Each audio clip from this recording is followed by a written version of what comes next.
Deputy commissioner Dera Ghazi Khan میاں محمد اقبال مظہر مہار نے ضلع کے مختلف خریداری مراکز کا اچانک معائنہ کیا اور کاشتکاروں کو فراہم سہولیات کا جائزہ لیا۔ ڈپٹی کمشنر نے رند اڈا، شاہ صدر دین، شادن لونڈ، کوٹ چھٹا، چوٹی زیریں، ڈیرہ غازی خان سمیت دیگر گندم خریداری مراکز کا دورہ کیا۔ انہوں نے کاشتکاروں کو فراہم سہولیات اور درخواستوں کی وصولی کے عمل کا جائزہ لیا۔ ڈپٹی کمشنر نے رند اڈا سینٹر کے معائنے کے دوران بہتر صفائی کے احکامات جاری کیے۔ ڈپٹی کمشنر نے رند اڈا اور شاہ صدر دین میں کاشتکاروں کے بیٹھنے کی جگہ کو وسیع کرنے اور ٹریفک پولیس گاڑیوں کی بہتر پارکنگ اور پنجاب پولیس سیکورٹی انتظامات یقینی بنانے کی ہدایت جاری کی۔ ڈپٹی کمشنر نے دفتر کی ابتر صورتحال سیکرٹری یو.سی کو شوکاز نوٹسز جاری کیے۔ کاشتکاروں کے لیے رکھے گئے ٹھنڈے پانی کو پی کر چیک کیا۔ رند اڈا سے 1350، شاہ صدر دین میں 1800، شادن لونڈ میں 4200، کوٹ چھٹا میں 3000، چوٹی میں 3200 سے زائد درخواستیں موصول ہوئی۔ ڈپٹی کمشنر نے کہا کہ ہر کاشتکار سے باردانہ کے لیے درخواستیں وصول کی جائیں۔ 8 سے 17 اپریل تک درخواستیں وصول کی، 21 اپریل تک درخواستوں کی اسکروٹنی اور باردانہ کا اجراء 22 اپریل سے ہوگا۔ ہر سینٹر پر کاشتکاروں کی تعداد کے مطابق معاون عملے کی تعداد بڑھانے کے احکامات جاری کیے۔ ہر سینٹر پر پبلک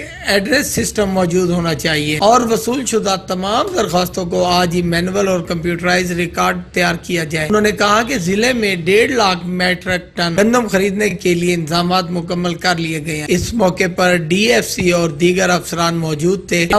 گندم خریداری مراکز کے اچانک معائنے کے لیے نزدیکی مقامات پر ہیلی پیڈ تیار کر لیے گئے ہیں۔